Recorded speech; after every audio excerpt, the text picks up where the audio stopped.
convaincre les derniers réticents de se faire vacciner, c'est la probabilité d'une quatrième vague, grâce ou notamment à cause, plus précisément, du variant Delta. On va voir ça tout de suite en détail avec Fanny Wegscheider.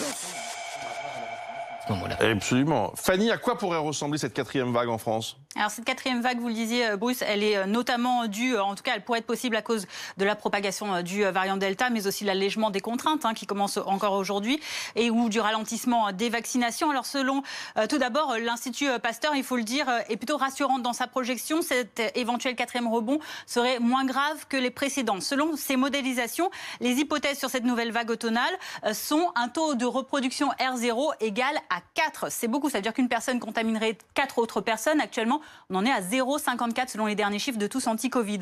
Il faudrait par ailleurs une couverture vaccinale plutôt optimiste de 30% chez les jeunes, 70% chez les adultes et 90%, je fais une erreur, mais c'est 90% chez les seniors de plus de 60 ans et une efficacité des vaccins supérieure à 95% contre les cas graves entraînant une hospitalisation. On mélange tout cela et vous le voyez, cela aboutirait à des admissions quotidiennes d'environ 2500 personnes par jour, donc pour cette quatrième vague qui montrait, puisqu'on va le voir actuellement sur cette frise, on en est à peu près à 127 admissions par jour.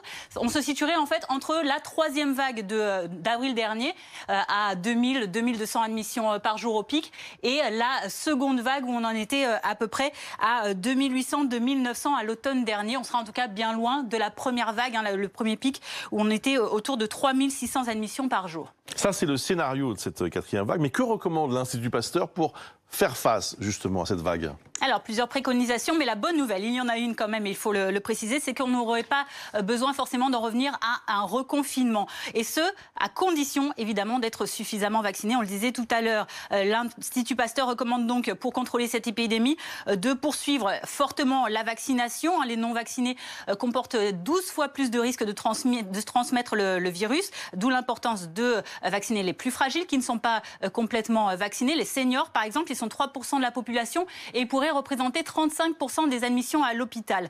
Vacciner également les personnes qui ne le sont pas encore. Si les plus de 12 ans le faisaient, eh bien le pic des hospitalisations réduirait de 89%. Autre préconisation, renforcer également les dépistages Covid en testant par exemple chaque semaine la moitié des plus de 12 ans non vaccinés. Cela réduirait de 27% les hospitalisations si c'est des tests par autotest et avec des autres tests par des professionnels, moins 32% d'hospitalisation. Mesures non pharmaceutiques également recommandées par l'Institut Pasteur.